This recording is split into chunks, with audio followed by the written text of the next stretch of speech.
ವೀಕ್ಷಕರೇ, ನೀವು ನೋಡ್ತಾ ಇದ್ದೀರಾ BK ನ್ಯೂಸ್ ಕನ್ನಡ. ನಾನು ರೋಹಿಣಿ ದೊಡ್ಡಮನಿ. ವಿದ್ಯಾಲಯ ಮತ್ತು ಆಸ್ಪತ್ರೆಗೆ ತಾವೆಲ್ಲ ಪತ್ರಿಕೋದ್ಯಮದ ಮತ್ತು ಸುದ್ದಿವಾಹಿನಿ ಬಳಗದ ಎಲ್ಲ ಸದಸ್ಯರಿಗೂ ಕೂಡ ಆತ್ಮೀಯವಾಗಿ ನಾನು ಈ ಪ್ರೆಸ್ ಮೀಟ್ಗೆ ಸ್ವಾಗತಿಸ್ತೇನೆ. ತಮಗೆಲ್ಲರಿಗೂ ಹೃದಯಪೂರ್ವಕವಾದ ವಂದನೆಗಳು.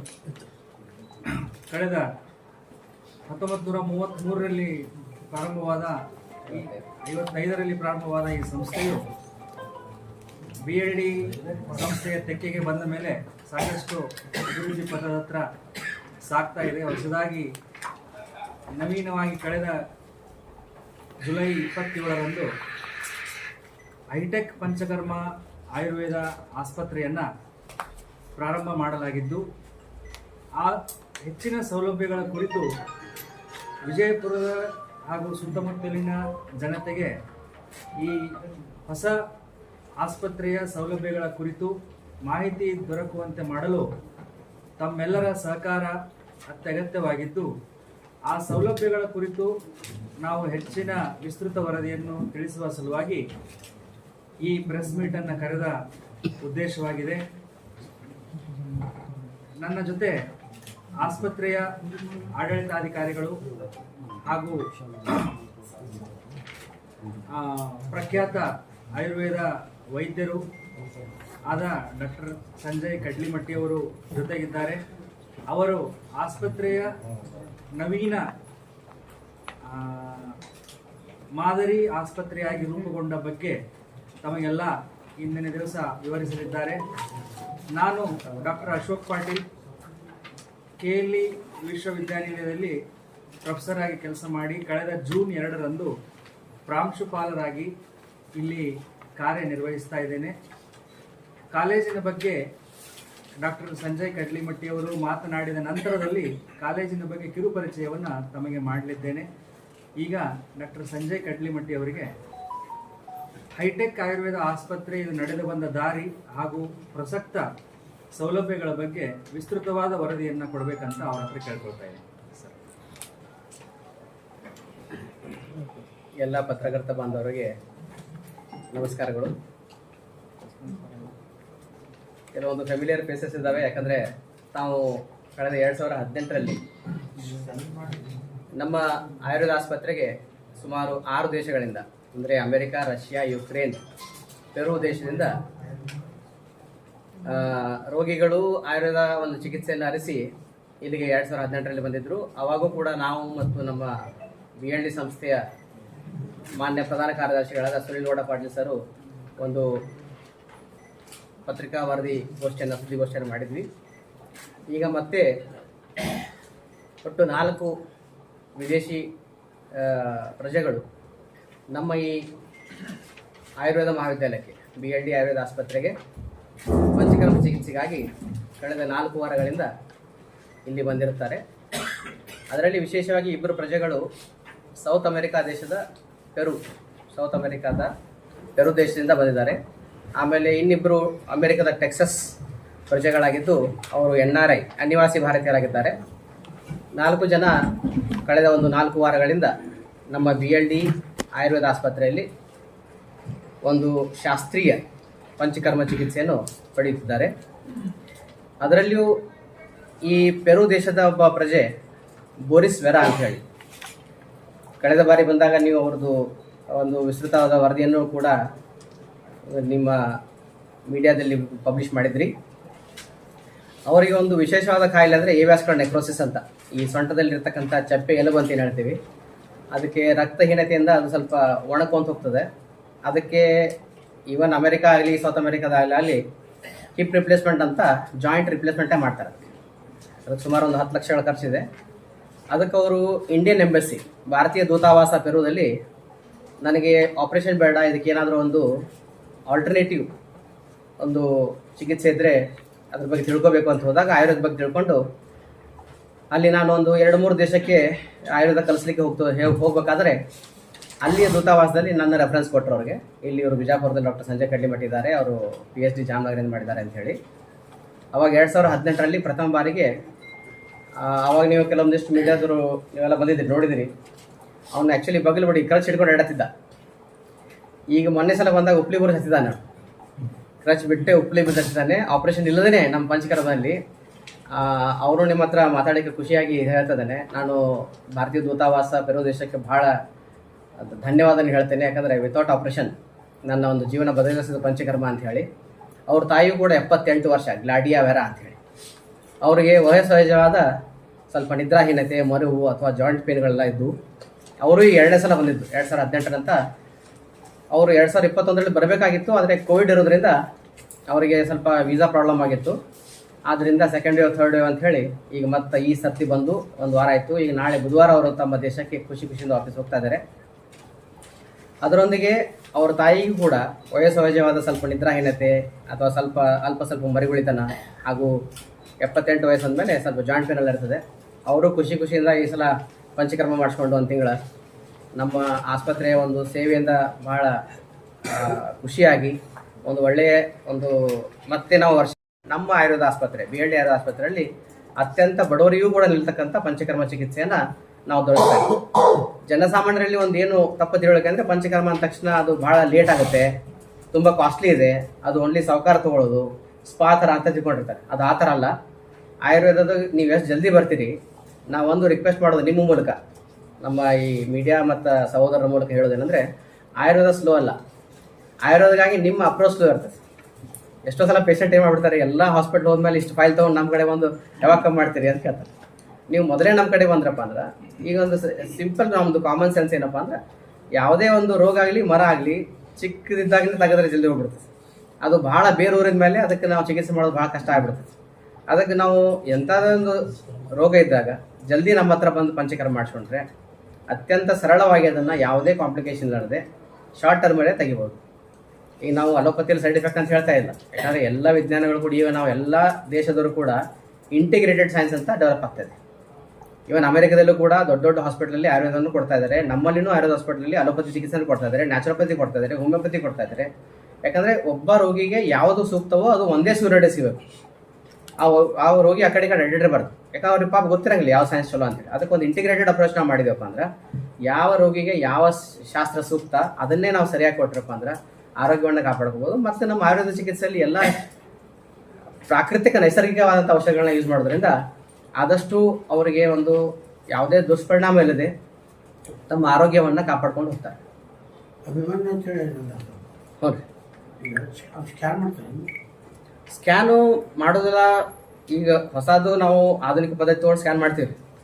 ಆದ್ರೆ ಈಗ ವಿಜ್ಞಾನ ಏನು ಹೇಳ್ತಂದ್ರೆ 3 ರಿಂದ 4 ತಿಂಗಳಾದ್ಮೇಲೆ ಮಗು ಹೊಟ್ಟೆಗಿದ್ದಾಗ ಅದಕ್ಕೆ ಬುದ್ಧಿ ಡೆವಲಪ್ ಆಗಿ ಸ್ಟಾರ್ಟ್ ಆಗ್ತದೆ. ತಾಯಿ ಏನು ಸ್ಪಂದಿಸ್ತಾಳೋ ಅದಕ್ಕೆ ಅದು ಸ್ಪಂದಿಸ್ತದಂತೆ. ಅದು ಹಿಂದಾಗಿದ್ದೆಲ್ಲ ಸ್ಟೋರಿ ಅಂತ ನಾವು ಆಗಿದ್ದು ನಿಜವಾಗಿ. ಈಗ ನಾವು ಎಷ್ಟೋ ಜನ ನಮ್ಮ ಮಕ್ಕಳಿಗೆ ನಾವು ಸಂಸ್ಕಾರ ಕೊಡ್ತೀವಿ. ನನ್ನ ಮಗನಿಗೆ ಹಿಂದೂಸ್ತಾನಿ ಶಾಸ್ತ್ರೀಯ ಸಂಗೀತದ ಕೊಟ್ಟಿದ್ವಿ, ಈಗ ಹಿಂದೂಸ್ತಾನಿ ಶಾಸ್ತ್ರ ಹಾಡ್ತಾನೆ, ಭಗವದ್ಗೀತೆಯ ಶಾಸ್ತ್ರ ಕೊಟ್ಟಿದ್ದು ಅದನ್ನು ಹಾಡ್ತಾರೆ. ಅಂದರೆ ಯಾವುದು ಇದನ್ನೇ ಅಂತಲ್ಲ, ನಾವು ಏನು ಬೇಕೋ ಅದನ್ನು ಒಳ್ಳೆಯ ಸಂಸ್ಕಾರಗಳನ್ನು ಗರ್ಭದಲ್ಲೇ ಕೊಡ್ಬೋದು. ನಮ್ಮಲ್ಲಿ ಇವೇನು ಪುರಾತನ ಒಂದು ಶಾಸ್ತ್ರ ಅಂತ ಹೇಳ್ತೇವೆ, ಶಾಸ್ತ್ರಗಳಲ್ಲ. ನಾವು ಭಕ್ತ ಪ್ರಹ್ಲಾದ ತೊಗೋಬೋದು, ಅಭಿಮನ್ಯು ತೊಗೋಬೋದು, ಇವೆಲ್ಲನೂ ಆಗಿದ್ದಕ್ಕಂಥ ಒಂದು ಇದನ್ನೇ.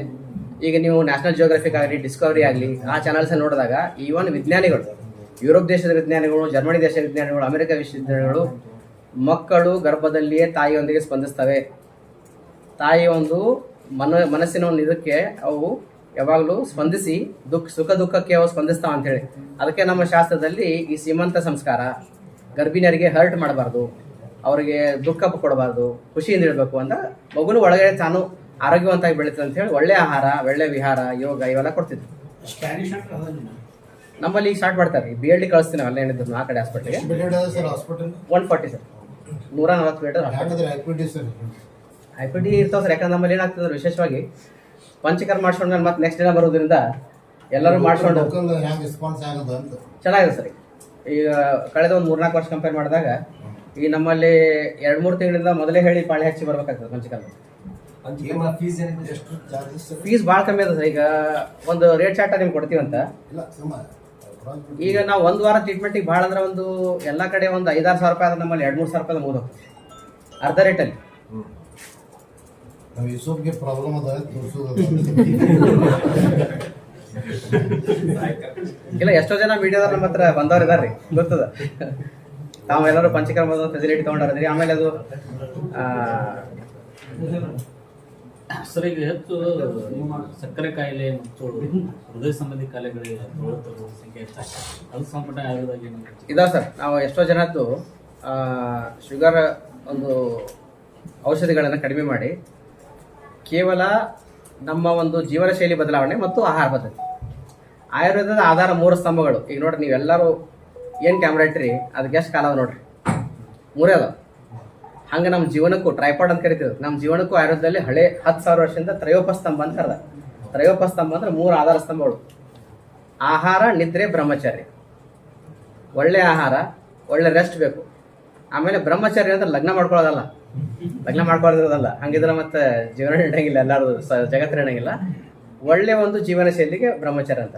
ಯಾರದೇ ಮನಸ್ಸು ನೋಯಿಸ್ಲಾರ್ದೆ, ಯಾವ ಪಾಪಕರ್ಮಗಳನ್ನ ಮಾಡ್ಲಾರ್ದೆ, ನಾವು ಖುಷಿಯಾಗಿದ್ದು ಇದ್ದದಲ್ಲೇ ಖುಷಿಯಾಗಿರೋದಕ್ಕೆ ಬ್ರಹ್ಮವತ್ಯೋ ಚರತೀತಿ ಬ್ರಹ್ಮಚರ್ಯ ಅಂತೇಳಿ ಒಂದು life style, positive life style ಮಾಡೋದ್ರಿಂದ ನಮ್ಗೆ ಯಾವುದೇ ಆರೋಗ್ಯ ಸಮಸ್ಯೆಗಳು ಬರೋದಿಲ್ಲ. ಈ ವಿಶೇಷವಾಗಿ ತಾವಂತೂ ಯಾವಾಗ ಊಟ ಮಾಡ್ತಿರೋ, ಯಾವಾಗ ನಿದ್ದೆ ಮಾಡ್ತಿರೋ, ನೀವು ವಿಶೇಷವಾಗಿ ಕಾಯಿಸ್ತಾ ಹೋಗಿ. ನಾವು ಅದಕ್ಕೆ ನಾವು ಸರ್ ಜೊತೆ ಮಾತಾಡ್ಕೊಂಡು ಯಾಕೆ ಇಂಟ್ರೊಡ್ಯೂಸ್ ಮಾಡಿದ್ರಿ? ಪ್ಯೂರ್ಲಿ ಆಯುರ್ವೇದಿಕ್ ಆಗಿಲ್ಲ ಅದಕ್ಕೆ ನಿಮ್ಮ ಹಾಸ್ಪಿಟಲ್. ಹೌದು ಸರ್, ಮೊನ್ನೆ ಅಲೋಪತಿಗೆ ಇಂಟ್ರೊಡ್ಯೂಸ್ ಮಾಡಿದ್ರಿ. ಹೌದು ಸರ್, ಇದು ಒಳ್ಳೆ ಪ್ರಶ್ನೆ ಇದೆ. ರೀಸನ್ ಎಷ್ಟೋ ಜನ ಏನಾಗ್ತೈತೆ ಸರ್, ಈ ಭಾಗದಲ್ಲಿ ಸರ್, ಈಗ ನೀವೇನಿದು ಸೌತ್ ಬಿಜಾಪುರ ಅಂತ ಕರಿತೀರಿ, ಇದು ನಾರ್ತ್ ಸರ್, ಅದು ನಾರ್ತ್ ಬಿಜಾಪುರ ಈ ಕಡೆ ಇದು ಸೌತ್ ಅದ. ಈ ಸೌತ್ ಬಿಜಾಪುರ ಕಡೆ ಯಾವುದೇ ಒಂದು ದೊಡ್ಡ ಹಾಸ್ಪಿಟ್ಲ್ ಇರಲಿಲ್ಲ ಸರ್. ಆಮೇಲೆ ಇದ್ದು ಕೂಡ ಎಲ್ಲ ಪ್ರೈವೇಟ್ ಒಂದು ಖಾಸಗಿ ಇದ್ದಿದ್ದು. ಅಲ್ಲಿ ಸ್ವಲ್ಪ ಫೆಸಿಲಿಟಿಗಳು ಒಂದೊಂದು ಹಾಸ್ಪಿಟ್ಲ್ ಒಂದು ಫೆಸಿಲಿಟಿ ಇದ್ರೆ ಇನ್ನೊಂದು ಫೆಸಿಲಿಟಿ ಇರ್ತಿಲ್ಲ. ಫಾರ್ ಎಕ್ಸಾಂಪಲ್ ಒಂದು ಆರ್ಥೋಪೆಡಿಕ್ ಇರ್ತಿತ್ತು, ಒಂದು ನ್ಯೂರೋ ಇರ್ತಿತ್ತು, ಒಂದು ಜನರಲ್ ಮೆಡಿಸಿನ್ ಇರ್ತಿತ್ತು.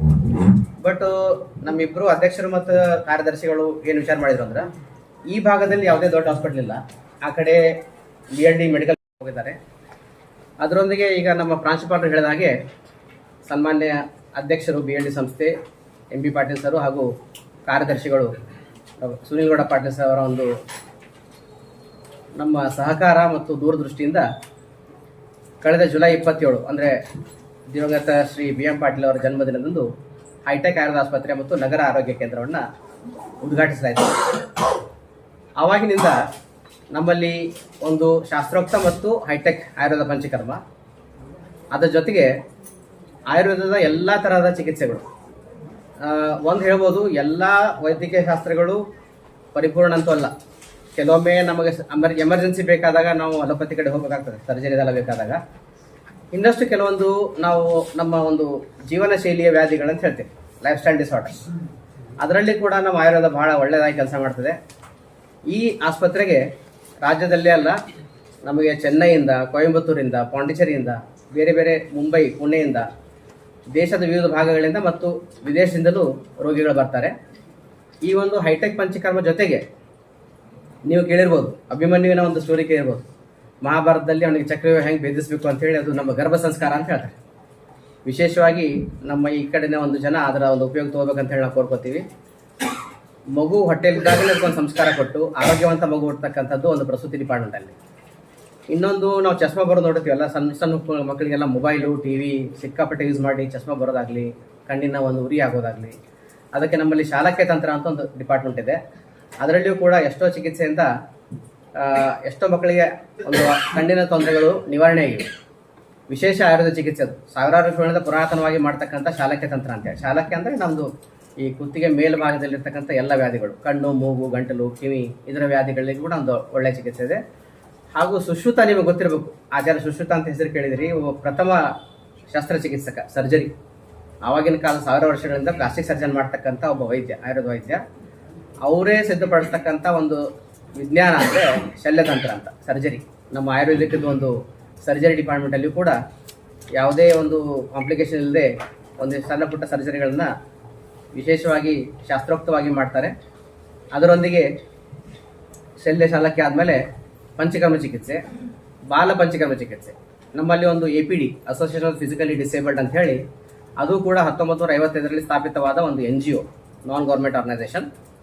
ಒಬ್ಬರು ಹೇಮಾ ಅಂತ ಹೇಳಿ ಒಂದು ಆಕ್ಸಿಡೆಂಟ್ ಆಗಿ ಅವ್ರು 2 ಕಾಲು ಕಳ್ಕೊಂಡಾಗ ಆ ತಾಯಿ ತಾನು ಹೆಂಗೆ ಕಷ್ಟಪಟ್ಟು ಆ ಥರ ಯಾರು ಕಷ್ಟಪಡಬಾರ್ದು ಅಂತೇಳಿ ತನ್ನ ಎಲ್ಲ ಸರ್ವಸ್ವವನ್ನು, ಆಸ್ತಿಯನ್ನು ದಾನ ಮಾಡಿ ಒಂದು APD ಅಂತ ಸ್ಟಾರ್ಟ್ ಮಾಡಿದರು. ನಮ್ಮಲ್ಲಿ ಎಷ್ಟೋ ಜನ ಅಂಗವಿಕಲ ಮಕ್ಕಳು, ಬುದ್ಧಿಮಾಂದ್ಯ ಮಕ್ಕಳು ಮತ್ತು ಪೋಲಿಯೋ ಆಗಿ ಹುಟ್ಟತಕ್ಕಂಥ ಮಕ್ಕಳು ಉಚಿತವಾಗಿ ಅವರಿಗೆ ನಾವು ಚಿಕಿತ್ಸೆ ಕೊಡ್ತೀವಿ, ಅದನ್ನು ನಿಮ್ಗೆ ತೋರಿಸ್ತೀವಿ ಇವತ್ತು. ಇಲ್ಲಿ ಕೃತಕ ಕಾಲುಗಳನ್ನು ಮತ್ತು ಅವರಿಗೆ ಉತ್ತಮವಾಗಿ ಒಂದು ಬಾಲ ಪಂಚಕರ್ಮ, ಯಾಕಂದರೆ ನಮ್ಮ ಗೌಡ್ರು ಸರ್ ಏನು ಹೇಳಿದ್ರಂದರೆ, ನೀವು ಅದರಿಂದ ನಮಗೆ ಇನ್ಕಮ್ ಬರ್ದಿದ್ರು ಪರವಾಗಿಲ್ಲ, ಒಂದು ಪುಣ್ಯದ ಕೆಲಸ ಅಂತ ಹೇಳಿ ನಾವು ಫ್ರೀಯಾಗಿ ಅವರಿಗೆ ಪಂಚಕರ್ಮ ಚಿಕಿತ್ಸೆಯನ್ನು ಮಾಡಿ ಆ ಮಕ್ಕಳು ಇವತ್ತು ಏನೋ ಒಂದು ಸಹಾಯದಿಂದ ನಡೀತಕ್ಕಂಥ ಒಂದು ವಾಸ್ತವ್ಯತೆಯನ್ನು ನೀವೆಲ್ಲ ಕಂಡುಕೋಬಹುದು. ಅದರೊಂದಿಗೆ ನಮ್ಮ ಈ ಮಹಾವಿದ್ಯಾಲಯದಲ್ಲಿ ಯೋಗ ಮತ್ತು ನ್ಯಾಚುರೋಪತಿ ಕೂಡ ಸ್ಟಾರ್ಟ್ ಮಾಡಬೇಕು ಅಂತ ನಾವು ಪ್ಲ್ಯಾನ್ ಮಾಡ್ತೇವೆ. ಒಂದು ಥೆರಪಿಟಿಕ್ ಯೋಗ ಅಂತ. ಈಗ ಕೆಲವೊಬ್ಬರಿಗೆ ಮೊಣಕಾಲು ನೋವು, ಸೊಂಟು ನೋವು, ಕತ್ತು ನೋವು ಈ ಥರ ಎಲ್ಲ ಇರ್ತದೆ. ಅದಕ್ಕಾಗಿಯೇ ಯಾವ ಸ್ಪೆಸಿಫಿಕ್ ಯೋಗ ಮಾಡಬೇಕು ಅನ್ನೋದು ನಮ್ಮಲ್ಲಿ ಥೆರಪಿಟಿಕ್ ಯೋಗ ಅಂತೇಳಿ ಸ್ಟಾರ್ಟ್ ಮಾಡಿದ್ದೇವೆ. ಈಗ ಬೆಳಗ್ಗೆ ನಿತ್ಯ ಒಂದು 15ರಿಂದ 20 ಅಥವಾ 30 ಜನ ಉಚಿತವಾಗಿ ಯೋಗ ತರಬೇತಿಯನ್ನು ನಮ್ಮ ಇಲ್ಲಿ ವಾಗ್ಭಟ ಹಾಲ್ನಲ್ಲಿ ಮಾಡ್ತಾ ಇದ್ದಾರೆ. ನಮಗೆ ಅದಕ್ಕಾಗಿ ಒಂದು ಸ್ಪೆಸಿಫಿಕ್ MSc ಯೋಗ ಆದವ್ರನ್ನ ಚೇತನ್ ವಿಶ್ವಕುಮಾರನವ್ರನ್ನ ಮತ್ತು HOD ಡಾಕ್ಟರ್ ಸತೀಶ್ ಪಾಟೀಲ್ ಅವರು ಸೇರಿ ಈ ಥರ ಸಾರ್ವಜನಿಕರದೊಂದು ಪ್ರಯೋಗ ಪಡ್ಕೋಬೋದು.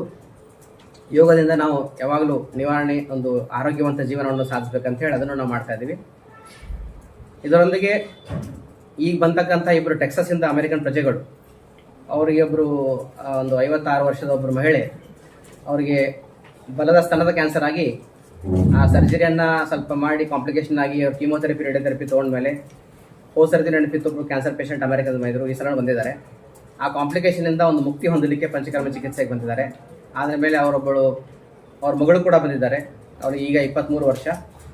ಅವರು ಸ್ವಲ್ಪ ಈ GERD ಅಂತ ಹೇಳಿ ನಾವು ಏನು ಪಿತ್ತಕೋಶದ ಒಂದು ಪ್ರಾಬ್ಲಮ್ ಅಂತ ಹೇಳ್ತೀವಿ, ಆ ಥರದ ಪ್ರಾಬ್ಲಮಿಗೆ ಅವ್ರ ಆ್ಯಂಟಿಬಯೋಟಿಕ್ಕು ಮತ್ತು ಇವೆಲ್ಲ ಆ್ಯಂಟಾಸಿಡ್ ತೊಗೊಂಡು ಸಾಕಾಗಿ ಪಂಚಕರ್ಮದಿಂದ ನಾವು ಒಂದು ಸಹಾಯ ಪಡ್ಕೋಬೋದು ಅಂತ ಹೇಳಿ ಇಲ್ಲಿ ಬಂದಿದ್ದಾರೆ. ಅವರೆಲ್ಲರೂ ಒಂದು 3-4 ವಾರಗಳಿಂದಲಿದ್ದು ಪಂಚಕರ್ಮ ತಗೊಂಡು ಆರೋಗ್ಯವಂತರಾಗಿ ವಾಪಸ್ ತಮ್ಮ ದೇಶಗಳಿಗೆ ಹೋಗ್ತಾರೆ. ಇಷ್ಟು ನಮ್ಮ ಆಯುರ್ವೇದ ಒಂದು ಆಸ್ಪತ್ರೆಯ ಫೆಸಿಲಿಟೀಸು ಮತ್ತು ಈ ಬಂತಕ್ಕಂಥ ರೋಗಿಗಳ ಒಂದು ಮಾಹಿತಿಯನ್ನು ನಿಮಗೆ ನೀಡಿದ್ದೇವೆ. ಅಂದರೆ ಏನಾದರೂ ಪಂಚಕರ್ಮ ಚಿಕಿತ್ಸೆಯಲ್ಲಿ ಅವರಿಗೆ ಆ ಏವಾಸ್ಟರ್ ನೆಕ್ರೋಸಿಸ್ ಪೇಷಂಟಿಗೆ ನಾವು ಒಂದು ಅಭ್ಯಂಗ ಮತ್ತು ಕಟಿ ಬಸ್ತಿ ಅಂತೇಳಿ ಅದರೊಂದಿಗೆ ಬಸ್ತಿ ಅಂತ ಮಾಡ್ತೀವಿ. ಅದರಲ್ಲಿ ಈ ಎಲ್ಲ ಚಿಕಿತ್ಸೆ ಅಂತ ಪಂಚಕರ್ಮದಿಂದ ಆ ಒಂದು ಭಾಗಕ್ಕೆ ನೋವು ನಿವಾರಣಾ ಶಕ್ತಿ ಬಂದು ಹಾಗೂ ರಕ್ತ ಸಂಚಾರವನ್ನು ಹೆಚ್ಚಾಗ್ತದೆ ಅಂತ ಹೇಳಿ ನಮ್ಮ ಹಿಂದಿನ ಋಷಿಮುನಿಗಳು ಹೇಳಿದ್ರಿಂದ ಅದೇ ಪದ್ಧತಿ ಮತ್ತು ಹೈಟೆಕ್ ಪಂಚಕರ್ಮ. ಈಗ ಯಾರಾದರೂ ನೀವು ಬೇರೆ ಕಡೆ ಪಂಚಕರ್ಮ ಬೇರೆ ಕಡೆ ಇದ್ದಾವೆ, ಈಗ ನಾವು ಮೆಟ್ರೋ ಸಿಟೀಸ್ ಅಂತ ಏನು ಕೇಳ್ತೀವಿ, ಅಲ್ಲಿಯೂ ಕೂಡ ಇದ್ದಾರೆ.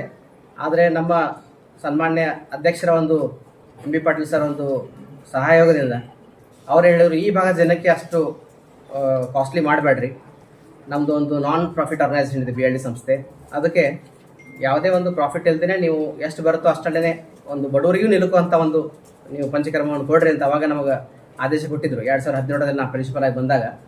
ಈಗ ಪೇಷಂಟ್ ಜಾಸ್ತಿ ಇದ್ದಾವೆ ಅಂತೇಳಿ ನಾನು ಜಾಸ್ತಿ ಹಾಸ್ಪಿಟಲ್ ಕಡೆನೇ ಕಾನ್ಸಂಟ್ರೇಟ್ ಮಾಡ್ತಾ ಇದ್ದೀನಿ. ನಾವು ಒಂದು 2-3 ದೇಶಕ್ಕೆ ವಿಸಿಟಿಂಗ್ ಪ್ರೊಫೆಸರ್ ಇರೋದ್ರಿಂದ ಅಲ್ಲಿಂದ ಪೇಷಂಟ್ ನಮ್ಮ ಹತ್ರ ಬರ್ತವೆ ತೊಗೊಳ್ಳಿಕ್ಕೆ. ಆ ಸರ್ ಹಂಗೆ ಹೇಳಿದ್ರಿಂದ ನಾವು ನೀವು ಇಲ್ಲಿ ಅಲೋಪತಿಗೆ ಸಂಬಂಧಪಟ್ಟಂತ ಯಾವುದಾದ್ರು ಒಂದು ತುರ್ತು ಪರಿಸ್ಥಿತಿ ಇದ್ದಾಗ ಜನಗಳಿಗೆ ಕೌನ್ಸಿಲ್ದವರು ಅದು ಏನು ಇದು ಅಬ್ಜೆಕ್ಷನ್ ಮಾಡಿರ್ಬೋದಲ್ಲ, ಮಾಡಂಗಿಲ್ಲ ಸರ್. ಯಾಕಂದ್ರೆ ಈಗ 2024ರದ MSR ಪ್ರಕಾರ ನಮ್ಮದು national council of Indian system of medicine ಅಂತ ಒಂದು ದೇಶದ ಒಂದು ಕೌನ್ಸಿಲ್ ಇದೆ, ಆರೋಗ್ಯ ಕೌನ್ಸಿಲ್ ಆಯುರ್ವೇದದ್ದು. ಅವ್ರ ಪ್ರಕಾರ ಈಗ ಎಲ್ಲ ಆಯುರ್ವೇದ ಆಸ್ಪತ್ರೆಗಳಲ್ಲೂ 9 ಸ್ಪೆಷಾಲಿಟಿ ಒಳಗೆ ಇಂಟಿಗ್ರೇಷನ್ ಬೇಕು ಅಂತ. ಅಂದರೆ ಎಮರ್ಜೆನ್ಸಿ ಸರ್ವಿಸಸ್ ಬಂದಾಗ ಕೂಡ ಅವ್ರು ಮಾಡ್ಬೋದು ಅಂತೇಳಿ. ತಾವು ಹಿರಿಯರ ಪತ್ರಕರ್ತರಿದ್ರಿ, ತಮ್ಗೆ ಗೊತ್ತು, ಹಿಂದಿನ ಒಂದು CCM ಇದ್ದಾಗ ಅದು ಅಬ್ಜೆಕ್ಷನ್ ಇತ್ತು. ಯಾಕಂದರೆ ಆಯುರ್ವೇದದಲ್ಲಿ ಪ್ಯೂರ್ ಆಯುರ್ವೇದ ಮಾಡಬೇಕಂತ ಇತ್ತು. ಆದರೆ ಈಗ ನಮ್ಮದು ಭಾರತದ ಒಂದು ಏಕೀಕರಣದಲ್ಲಿ ಈಗ ಹೊಸ ಇಂಟಿಗ್ರೇಷನ್ ಬಂದ ಸ್ಟೈಲ್ ಬಂದಾಗ ಒಂದೇ ಸೂರಿನಡಿ ಎಲ್ಲ ಫೆಸಿಲಿಟಿ ಸಿಗಬೇಕು ಅಂತೇಳಿ ಏನು ನಮ್ಮದು ಇಂಡಿಯನ್ ಗೌರ್ಮೆಂಟ್ ಪ್ಲಾನ್ ಮಾಡ್ತಲ್ಲ, ಅದಕ್ಕೆ ನಾವು ಇಲ್ಲೇ ಬೇಸಿಕ್ ಫೆಸಿಲಿಟೀಸ್ ಅಲೋಪತಿ ಕೂಡ ಇರಲಿ, ಜನಕ್ಕೆ ಬಂದ ಯಾವಾಗ ಎಮರ್ಜೆನ್ಸಿ ಬೇಕಾದಾಗ ಇರಲಿ. ಯಾಕಂದ್ರೆ ಎಲ್ಲನೂ ನಾವು ಆಯುರ್ವೇದದಿಂದ ಮಾಡೋಕ್ಕೆ ಸಾಧ್ಯ ಇಲ್ಲ ಕೆಲವು ಎಮರ್ಜೆನ್ಸಿಗಳನ್ನ ಅಂತ ಹೇಳಿ. ಆಮೇಲೆ ಒಂದು ಕಡಿಮೆ ರೇಟ್ದಲ್ಲಿ ನೀವು BLD ಗುರ್ತಿದೆ, ತಮಗೂ ಈಗ ಅದು ಏನೋ ಒಂದು ಹೆಲ್ತ್ ಕಾರ್ಡ್ ಅಂತ ಕೊಟ್ಟು ಎಲ್ಲ ಫೆಸಿಲಿಟೀಸ್ ಕೊಡ್ತಾ ಇದಾರಲ್ಲ, ಆ ಥರ ಬಡಬಗರಿಗೆ ಈ ಕಡೆ ಸ್ವಲ್ಪ ಇಲ್ಲೇ ಸರಿ ಹೇಳಿ ಅದನ್ನು ಮಾಡಿಸ್ಬೇಕು ಸರ್. ನಮ್ಮ ಪಂಚಕರ್ಮದ್ದು ಅದನ್ನ ಮಾತಾಡ್ಬೋದು ಸರ್, ಮ್ಯಾಗ ಮಾತಾಡಿ ಅದನ್ನ ಸ್ವಲ್ಪ ಮಾಡಿಸ್ಕೊಡ್ಬೋದು ಫೆಸಿಲಿಟಿ. ಆಮೇಲೆ ಸರ್ ಈಗ ಆಯುರ್ವೇದದ ಹೆಸರಲ್ಲಿ ಡೈವರ್ಟ್ ಮಾಡ್ತಾ ಇರುವಂತದ್ದು ನಡೀತಾ ಇದೆ. ಅದರಿಂದಾಗಿ ಆಯುರ್ವೇದ ಚಿಕಿತ್ಸೆ ಪಡೆಯುವ ಸಂಖ್ಯೆ ಏನಾದ್ರು ಗಣನೀಯವಾಗಿ ಕಡಿಮೆ ಆಗುತ್ತೆ. ನನಗೆ ನಂಗೆ ಅನ್ಸೋದು ಸರ್, ಯಾಕಂದ್ರೆ ನಾನು 2017ರ ಬಂದಾಗ ಮತ್ತೆ ಈಗ ನೋಡಿದಾಗ ಗಣನೀಯವಾಗಿ ಹೆಚ್ಚಾಗ್ತದೆ. ಆದ್ರೆ ನೀವು ಹೇಳ್ತಾ ಇರೋದು ಮಲ್ಟಿನ್ಯಾಷನಲ್ ಕಂಪ್ನಿ ಅಂತಂದ್ರೆ ಈಗ ಆಯುರ್ವೇದದ್ದು ಒಂದು ಬೆಳೆಸೋದಕ್ಕೆ ಒಂದು ಅತಿ ಕಮರ್ಷಿಯಲ್ ಲೆವೆಲ್ ಹೊಂಟಿದ್ದಾರೆ, ಇಲ್ಲ ಅಂತ ಹೇಳ್ತಾ ಇಲ್ಲ. ಆದರೆ ಇಂಥ ಒಂದು ಏನೋ 70 ವರ್ಷದ ಒಂದು ಸಂಸ್ಥಾನ ನಮ್ಮದು ಕಾಲೇಜ್. 1955 ಸ್ಟಾರ್ಟ್ ಆಗಿತ್ತು, ಇವತ್ತು 70 ವರ್ಷ ಮುಗೀತು. ಇಲ್ಲಿ ಎಲ್ಲ ನುರಿತ ವೈದ್ಯರಿದ್ದಾರೆ, ಎಷ್ಟೋ ಜನ PhD ಇದ್ದಾರೆ, ಎಷ್ಟೋ ಜನ MD ಇದ್ದಾರೆ. ನೀವು ಯಾವ ಮಲ್ಟಿನ್ಯಾಷನಲ್ ಕಂಪ್ನಿ ಬಗ್ಗೆ ಮಾತಾಡಕತ್ತೀರಿ ಅಂತ ನನಗೆ ಗೊತ್ತಾಯ್ತು, ಹೆಸರು ತೊಗೊಳಂಗಿಲ್ಲ. ಅಲ್ಲಿ ಕಲಿಲಾರ್ದವ್ರು ಇರ್ಬೋದು, ಕಲ್ತವ್ರು ಇರ್ಬೋದು, ಅಥವಾ ಅದನ್ನೇನೋ ಒಂಥರ ಕಾಸ್ಮೆಟಾಲಜಿ ಅಥವಾ ಸ್ಪಾ ಅಂತ ಹೇಳಿ ಬಿಸ್ನೆಸ್ ಮಾಡ್ತಾರೆ. ಬಟ್ ನಮ್ದು ಹಂಗಲ್ಲ.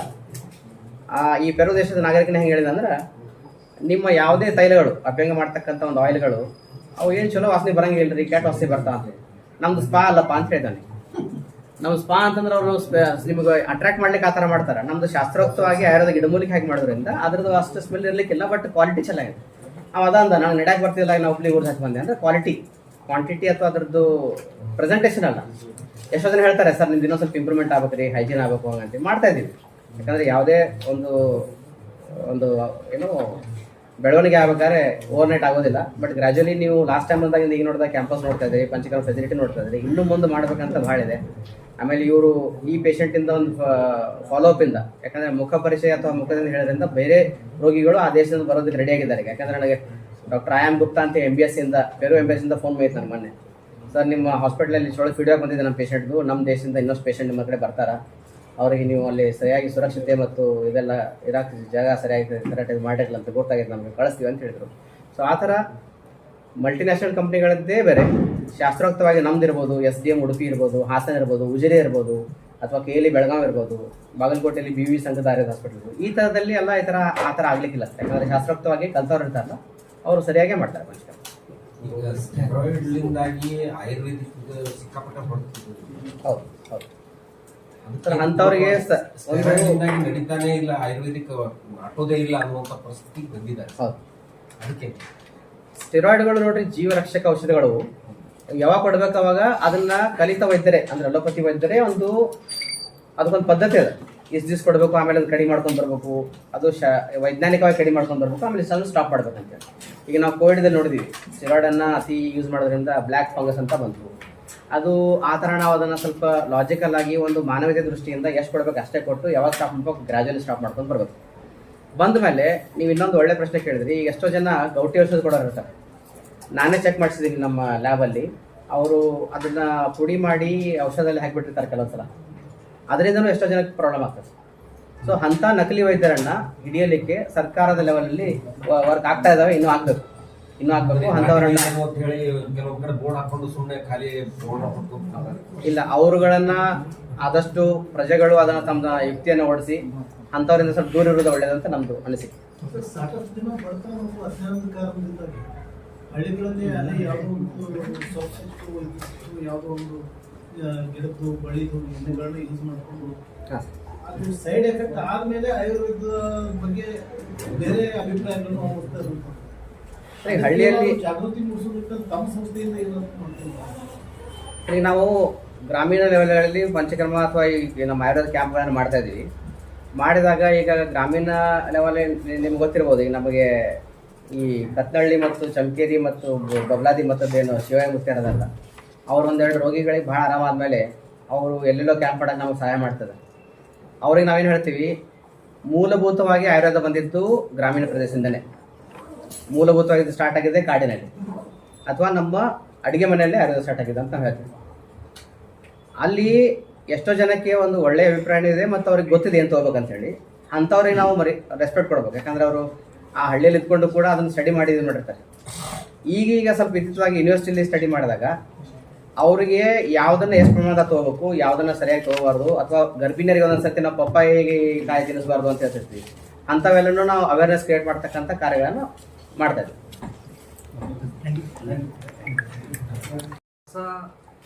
HCISM ಅಂತ ನಮ್ಮ apex body, national commission of Indian system of medicine New Delhi, ಅದರ ಪೂರಕವಾಗಿ ಹೊಸ ಅಕಾಡೆಮಿಕ್ ಬ್ಲಾಕನ್ನು ಇಡೀ ಉತ್ತರ ಕರ್ನಾಟಕದಲ್ಲಿಯೇ ಇಷ್ಟೊಂದು ಖರ್ಚು ಮಾಡಿ 7.5 ಕೋಟಿಯಷ್ಟು ಖರ್ಚು ಮಾಡಿ ನಮ್ಮ ಪ್ರಧಾನ ಕಾರ್ಯದರ್ಶಿಗಳು ಆದ ಸುನಿಲ್ ಗೌಡ ಸರ್ ಅವರ ದೂರದೃಷ್ಟಿಯ ಪರಿಣಾಮವಾಗಿ ಹೊಸ ಅಕಾಡೆಮಿಕ್ ಬ್ಲಾಕನ್ನು ನಾವು ಜುಲೈ 27ಕ್ಕೆ ಲೋಕಾರ್ಪಣೆಗೊಳಿಸಿದ್ವಿ.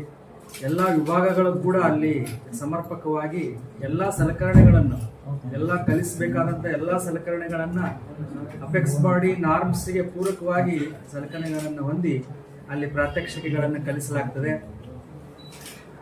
ಎಲ್ಲ ವಿದ್ಯಾರ್ಥಿಗಳು ಕೂಡ ಪ್ರಥಮವಾಗಿ ನಮ್ಮ ಕಾಲೇಜನ್ನು ಫಸ್ಟ್ ಪ್ರಿಫರೆನ್ಸ್ ಆಗಿ ತೆಗೆದುಕೊಂಡು ಪ್ರವೇಶವನ್ನು ಪಡಿತಾ ಇರೋದು ನಮಗೆಲ್ಲ ತುಂಬ ಸಂತೋಷವನ್ನು ತಂದಿದೆ. ಸುತ್ತಮುತ್ತಲಿನ ಮಹಾರಾಷ್ಟ್ರ ಹಾಗೂ ಇತರೆ ರಾಜ್ಯಗಳ ವಿದ್ಯಾರ್ಥಿಗಳು ಕೂಡ ತಮ್ಮ ರಾಜ್ಯದ ಕಾಲೇಜುಗಳಿಗಿಂತ ಮಿಗಿಲಾಗಿ ನಮ್ಮ ಕಾಲೇಜುಗಳಿಗೆ ಫಸ್ಟ್ ಪ್ರಿಫರೆನ್ಸ್ ಕೊಟ್ಟು ಅಡ್ಮಿಷನ್ಸ್ಗೆ ಬರ್ತಾ ಇರೋದು ತುಂಬ ಸಂತಸದ ವಿಷಯ.